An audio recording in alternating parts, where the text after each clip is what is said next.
semuanya, ibu-ibu, teman-teman semuanya, emak-emak semua, terima kasih ya untuk apresiasinya. Yang tetap terus nonton Terpaksa Menikahi Tuan Muda ini. Sinetron kita ini. For the first time akhirnya masuk ke skrin besar, jadi nggak sia-sia perjuangan kita di sini. Selamat datang dan selamat berjumpa kembali emak-emak di rumah dan kaulah muda-mudi seluruh tanah air tercinta yang setia menemani Bang Oming di sini, tentu bersama channel Dunia Entertainment.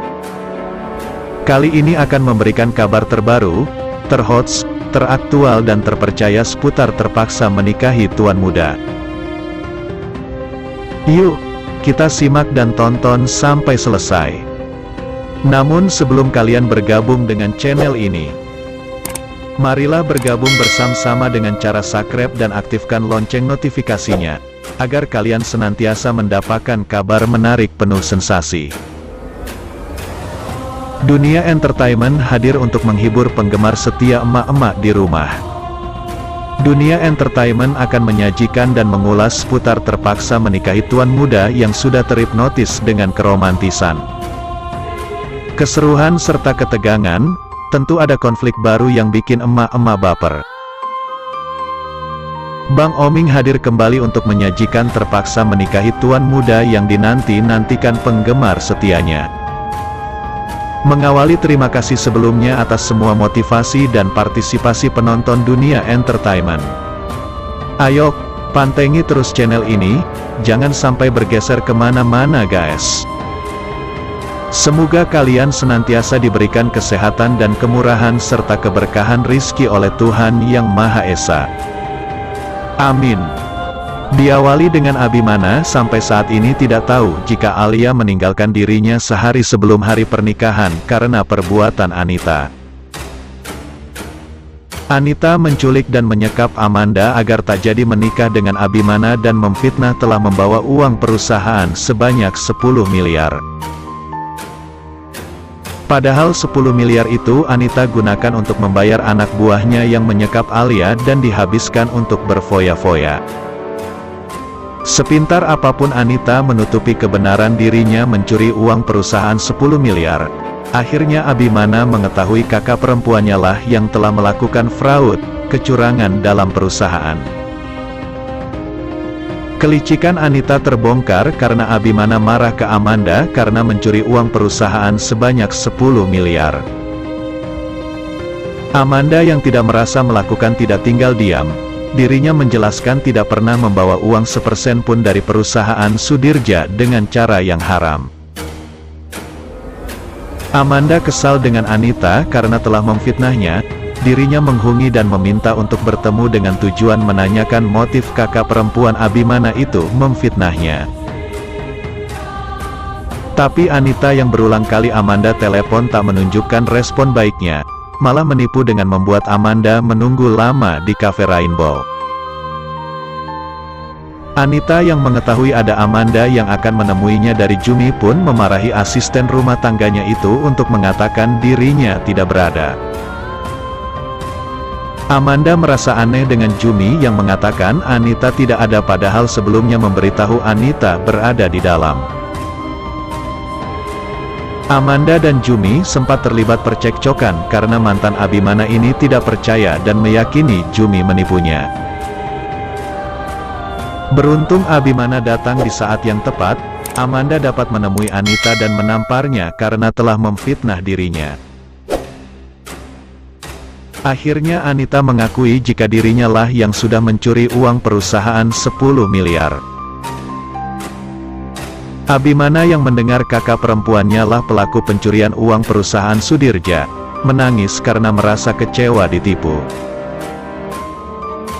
Terbongkarnya kejahatan Anita di depan Abimana dan Oma Rima karena Amanda, membuat dirinya merasa takut karena khawatir akan diusir. Anita yang tak memiliki apapun itu akan sangat ketakutan jika tak lagi hidup dengan uang Abimana, dirinya pasti sangat sengsara. Apakah Abimana benar-benar akan mengusir Anita dan Reno dari rumahnya?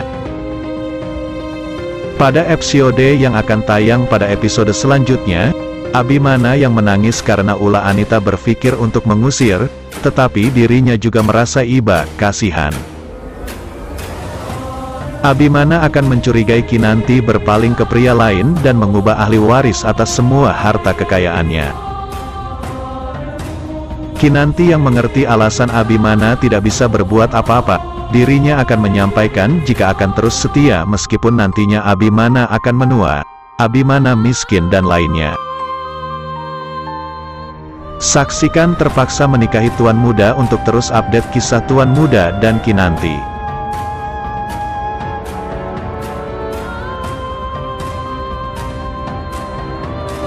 Sarah pun takut pulang ke rumahnya karena saking takutnya dia dengan Reno yang bisa saja melaporkannya ke polisi.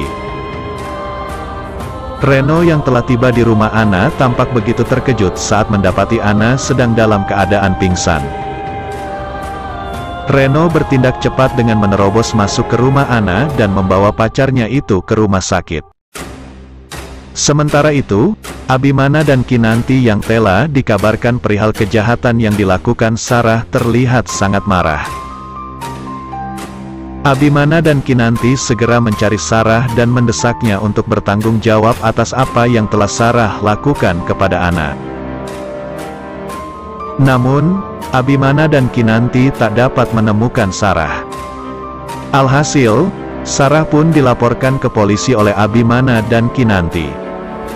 Usai melaporkan kejadian itu, Abimana dan Kinanti segera beranjak ke rumah sakit untuk mengecek kondisi terkini Ana. Di situ pun suasana romantis kembali dipertontonkan Abimana.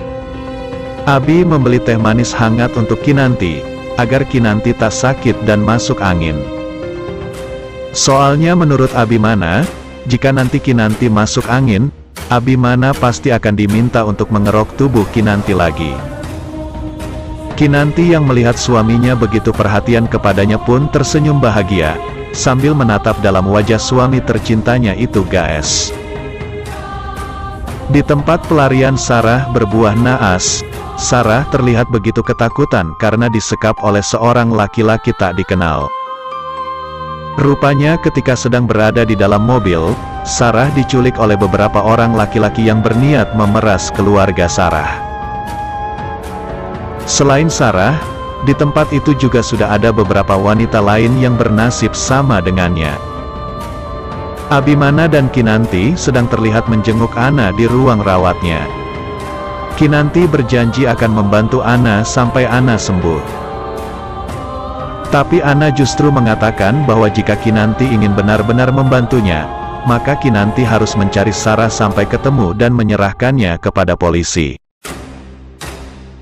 Di sisi lain, Mama Marissa terlihat sedang marah saat ia mendapat telepon dari seseorang, yang sebenarnya adalah pelaku dari penculikan Sarah. Orang itu meminta tebusan kepada Mama Marissa, jika Marissa ingin Sarah kembali ke rumahnya dalam keadaan selamat. Pencarian Sarah pun mulai dilakukan. Abimana menemui David untuk bersama-sama mencari keberadaan Sarah. Abimana bahkan meminta David untuk mengerahkan semua orang yang bisa membantu David agar bisa secepatnya menemukan Sarah. Diprediksikan, Sarah pada akhirnya akan ditangkap polisi dan dijebloskan ke dalam penjara, usai menderita di tempat penyekapan. Selamat menyaksikan.